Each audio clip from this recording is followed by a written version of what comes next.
Let's try to solve this one using PEMDAS.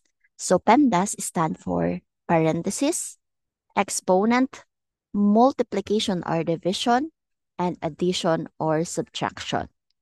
We also need to consider that the order on solving for the operation is from left to the right. Now let's begin. So 625 divided by 5 raised to 2 plus open and close 6 minus 4 minus 2 times 3 is equal to n. So ano po yung uunahin natin dyan? 'Di ba? Una yung p. So parenthesis muna. Copy muna itong nasa unahan. 625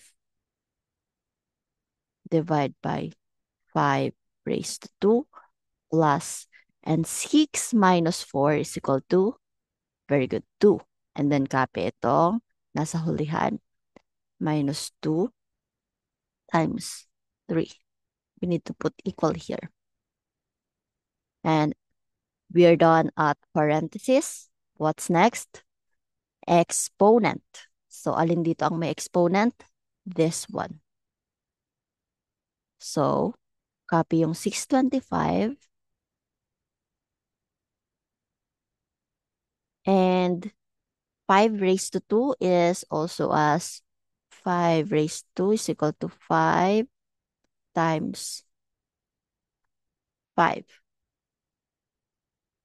which is equal to 25. So, 25. Then, copy itong nasa hulihan. And what's next? We have here multiplication and division.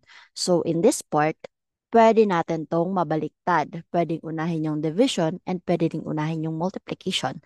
But we need to consider that in solving for the operations, we are following from left to right order. So, yung mauuna sa left side, this is the left side and this is the right side. Yan yung uunahin natin, whether it's division or multiplication. So, alin muna?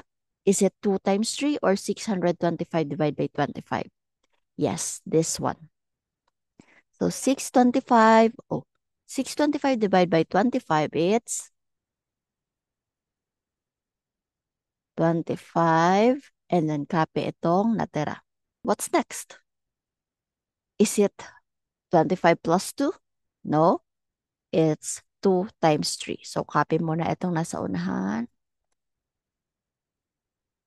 And 2 times 3 is, yes, 6. Then we move at this point, addition or subtraction. So at addition and subtraction, the same with multiplication and division, pwede itong mabaliktad as long as we follow the order left to right. So 25 plus 2, 27. And copy. And for the final answer, we have 21.